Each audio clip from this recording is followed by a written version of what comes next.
What's going on, guys? Welcome back to my channel, The Fitness Journals LLC. And if you follow me on Instagram, you are familiar with my post titled Brain Gainzz, and it's exactly what it sounds like. Gains for the brain. Now, contrary to popular belief, not everybody wants to be big. Don't worry, it's not that easy anyway.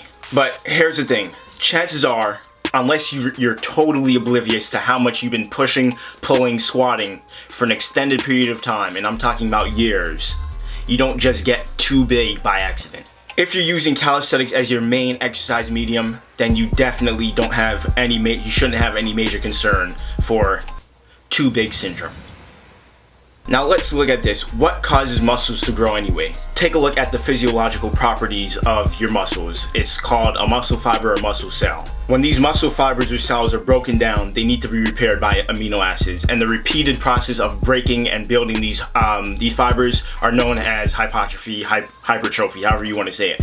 That's what the process is called. And this process can only take place when there's overload, mainly in the form of resistance. Now, when you have a volume overload plus a resistance overload, this leads to sarcoplasmic hypertrophy. And this is mainly the style of training that bodybuilders follow. This is when you'll be gaining serious mass, performing every rep to failure between a 10 to 12 rep range. That is the rep range, performing every set to failure between a 10 to 12 rep range.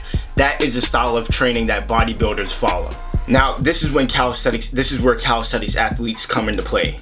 Majority of calisthenics athletes do not train in that fashion. Even if you're training, reaching muscle fatigue, muscle failure at a 20 to 25 rep range, it is not creating significant enough overload to cause a great amount of damage to your muscle fibers for them to rebuild so much bigger, and I wouldn't say stronger, but so much bigger. And this is a style of training that we refer to as Milefibular hypertrophy. I'm going to put all those names on the screen right here so you can look at them. Google is your best friend. You can look that up if you don't know if you want to know the exact definition of what those words are that I'm saying. Now, if you want to create a balance between endurance, power, strength, and even aesthetics, you want to structure your plans, your programs in a way where you're tapping into different energy systems. You can't just go in and then do, I'm saying it depends on your goal. You can't just go in and do a whole bunch of high volume and not add additional resistance. If you say you want to get bigger, put on more size, it's just not going to happen. Especially at an optimum level. That's what you want to focus on. So the way I was able to put on, mass with calisthenics, if I'm talking about calisthenics, is doing weighted calisthenics and still training within that rep range. You see, so if I'm doing a weighted routine and I know I'm trying to gear myself towards getting muscle size, getting stronger, getting bigger, of course I'm gonna hit a rep range where I'm between, get a load, a resistance where I'm between that rep range, 10 to 12, so if I'm doing weighted pull-ups, I want to use amount of resistance that will hold me to go 10 to 12 to failure. Doing high volume, performing those heavy resistance workouts, that's how you get it. That's how you get that, larger muscles, more full muscles, and especially balancing it by doing, the high volume with my body weight.